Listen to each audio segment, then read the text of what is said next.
And speaking of time off, just a programming note, we will, of course, be briefing here tomorrow. On Wednesday, Fahan will brief. Thursday, we'll be eating. Friday, we will be open remotely and not brief unless there's breaking news, in which case I know you will all rush back here, and we will resume. And we'll bring in some food for Beitul if she's here on Friday. And we will resume briefings on Monday. Today, in just a short while, I will be joined by the Undersecretaries General Jean-Pierre Lacroix, Atul Khare, and Catherine Pollard, the heads of the Department of Peacekeeping Operations, Operational Support, and Management. They will be joined by the permanent representative of the Republic of Korea, Ambassador Cho Hyun. And they will brief you on the 2021 Seoul UN Peacekeeping Ministerial Meeting, which will be held from the 7th to the 8th of December. Undersecretary General Lacroix and Ambassador Cho Hyun will be here in the room, while Undersecretaries General Pollard and Khare will join us virtually. The Secretary General is on a plane heading to Colombia as we speak to participate in celebrations of the 5th anniversary of the signing of the 2016 final peace agreement between the Government of Colombia and the former FARC-EP. Tomorrow, he will make a field trip to the Department of Antioquia, where he will visit an area for training and reintegration in Llano Grande. In the afternoon, he will also attend the 5th anniversary ceremony organized by the government in the town of Apartadó, and later he will have a meeting with members of civil society, including women, indigenous groups, and youth. Meanwhile, the Deputy Secretary General spoke at a General Assembly meeting on the Global Plan of Action to combat trafficking in persons. I think as you heard from Paulina, she said that the renewed and reinvigorated global action against this crime is needed now more than ever. Global crises, including the pandemic, have set back progress on the issue. She said, adding, the survivors of trafficking in many countries have encountered greater difficulties in accessing essential services. To this end, the suffering and injustice, Ms. Mohammed said that we need to support all countries to build stronger legal institutions, frameworks to respond to this crime, with survivors at the center of our policies. Today's General Assembly meeting can reinforce the need for greater cooperation and action against human trafficking. She said that those remarks were shared with you. Couple of Afghanistan notes. The UN Development Program, in an alarming report about the banking and financial systems in Afghanistan, says that non-performing loans in the credit market have increased from around 30% at the end of 2020 to 57% in September of this year. As the run on banks to withdraw savings continues, UNDP projects that the deposits base would shrink by as much as 40% by the end of the year. The indicators in the report serve as a warning that the Afghan banking and financial systems are on the brink of collapse. The document also outlines a series of solutions to the crisis, which includes deposit insurance for depositors, adequate liquidity for banking system, and credit guarantees and loan repayments delay options for the real economy. More information on the UNDP Afghanistan website. Also in Afghanistan, the Office for the Coordination of Humanitarian Affairs reports that the humanitarian response in Afghanistan is scaling up with improved funding and access to life-saving aid. However, needs and vulnerabilities are increasing and outpacing the capacity of humanitarians to reach people in crisis. 1 in 4 pregnant women and 1 in 2 children are malnourished. 1 in 2 people do not know where their next meal is coming from, and 1 in 2 people now need humanitarian aid to survive. Between the 1st and the 15th of November, UN and NGO partners provided 7.2 million people with food assistance, reached more than 880,000 people with primary and secondary health care. As well as consultations.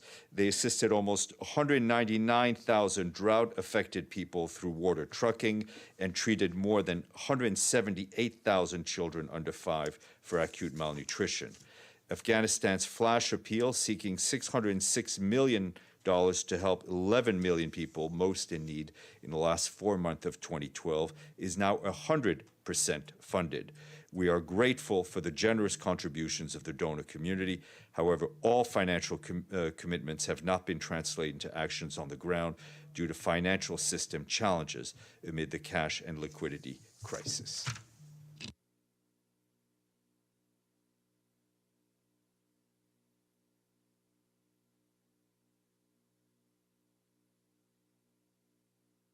Okay, quick update from Myanmar.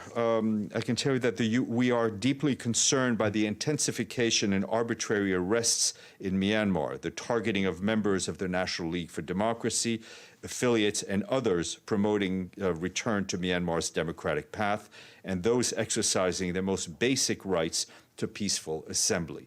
These arbitrary arrests must stop. We also remain concerned over recent attacks on NLD offices and recall the Security Council's presidential statement of March of this year expressing concern over arbitrary detentions of members of government, including the president and state councilor. We are expressing our continued concern over this intensifying crackdown and treatment of detainees by the military, including increased reports of sexual violence. Credible reports indicate that at least 175 people have died while in custody since February of this year. That includes 50 deaths in custody reported since the beginning of October alone, and many of the bodies showed signs of mistreatment or torture.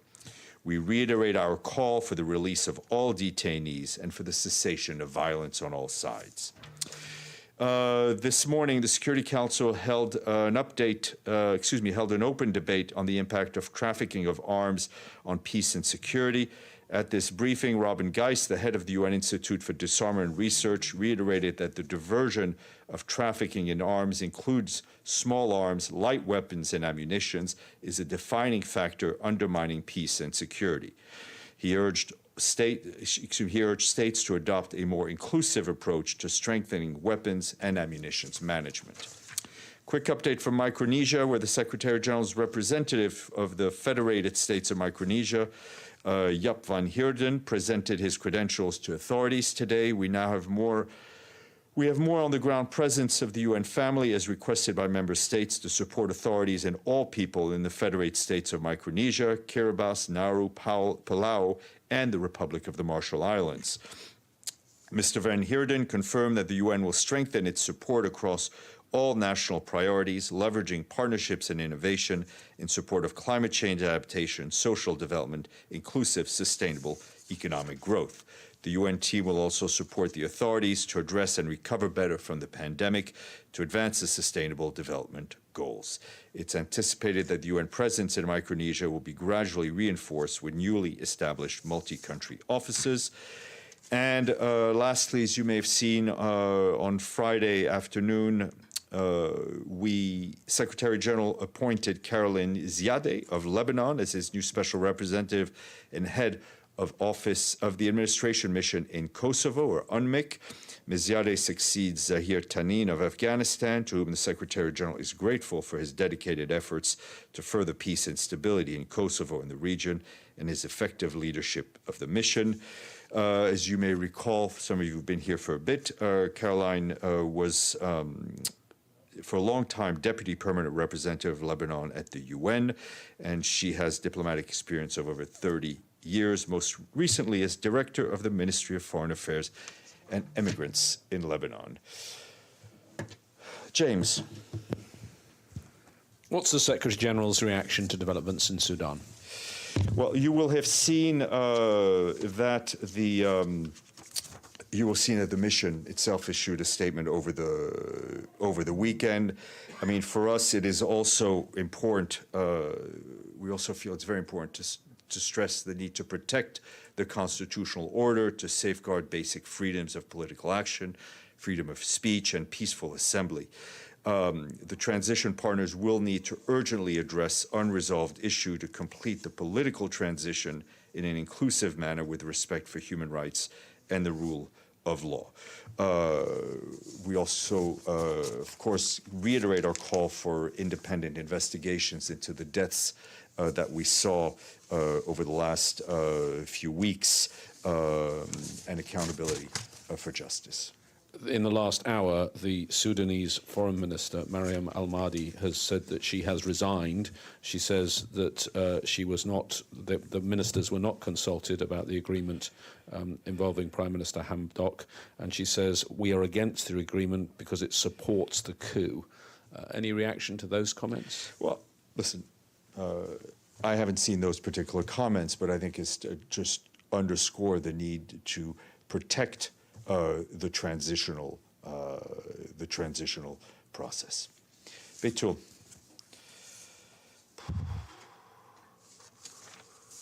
Thank you, Steph. I know it's been asked before, but I was wondering what the SG thinks about Gaddafi's son, who's wanted for war crimes, is running for president in Libya. Does the SG think that he should run for the elections? Look, someone who is wanted for no, war I crimes. understand. I understand. The question of eligibility for the election will have to be decided by the Libyan electoral institutions themselves, as it was designed. Separate from that, I think people who face questioning by judicial institutions for crimes committed also need to be held accountable. Senor.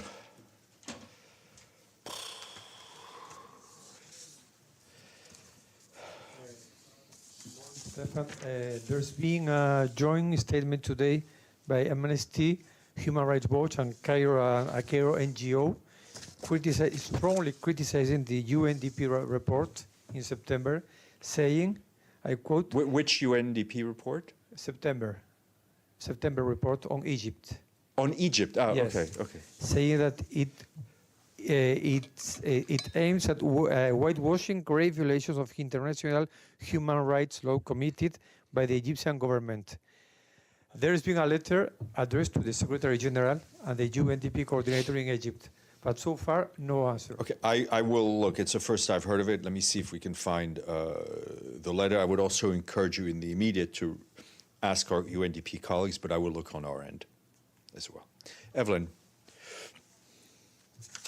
Thank you, Stephen. A couple of brief questions. On the Secretary General, how long will he be in Colombia? And secondly, on Kosovo, Lebanon's not around the corner. Is the UN going to coordinate with the EU? Sorry, I don't understand your second question. Yeah, is the UN coordinating with the European Union on Kosovo? Or is the UN handling what needs to be handled alone, since there's a problem with the Dayton Agreement? Well, on Kosovo, we operate within the perimeters of the mandate given to us by the Security Council. Those are our operating guidelines, and that's how we work in the administration in Kosovo. Of course, we are in discussions with a lot of relevant parties, whether it's the neighbors or others. On your second question, the Secretary General lands tonight. He will have full programs Tuesday and Wednesday, and then leaves late Wednesday night, and will be back in New York on Thursday in time to carve up a bird. Okay, Abdelhamid. Thank you, Stefan. Since Saudi Arabia withdrew from the vicinity of Al-Hudaydah, and the UN said that is a major change in the dynamics of the conflict, we have not heard more reports about the situation over there. Can you update us? Sorry, the situation where? Sorry, the situation where? I didn't. Al-Hudaydah? No, I will see if we can get an update. I have nothing more than what was given to the Security Council, and publicly not too long ago. But I will get you something. Okay, Ephraim, please. Thank you very much. I have a question about Lebanon, and in particular about the stalling investigation into the August 4th port explosion. The Beirut Bar Association has recently revealed that they have sent the United Nations 3 letters during the past year asking for different kinds of help. and they're saying that the letters have been left unanswered so far. So why have the letters have been unanswered, one? And second, one of the things they asked for example, in terms of help, is for member states or the UN to provide satellite images from the moment prior to the explosion, trying to investigate how it happened. Like, that's one of the things they asked for. Is this something that the UN or member states can provide? Thank you very much. Well, first of all, I will say that since this tragic explosion took place, the UN system as a whole, and especially in Lebanon, as we updated you at the time, was mobilized to help the victims and all those impacted, and we provided assistance. And we remain fully committed to supporting the Lebanese people at this difficult time. On the issue of satellite images, member states that have the capacity to do so can do so. And I saw press reports today that I think one member state, in fact, had done so. We have repeatedly encouraged the Lebanese authorities to conduct swift investigation into the port explosion. And we, in fact, have responded with information to requests from Lebanon's judicial authorities investigating the Beirut port explosion.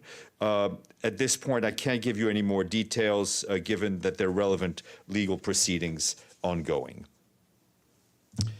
Okay, if you will allow... Sorry, yes. And for the letters, did you receive them? And why have they not been answered? Letters were in fact received, as far as I know at this point, but we're continuing to check. We responded with information received from the judicial authorities investigating the port explosion. Okay, let me get our guests, and I will be right back.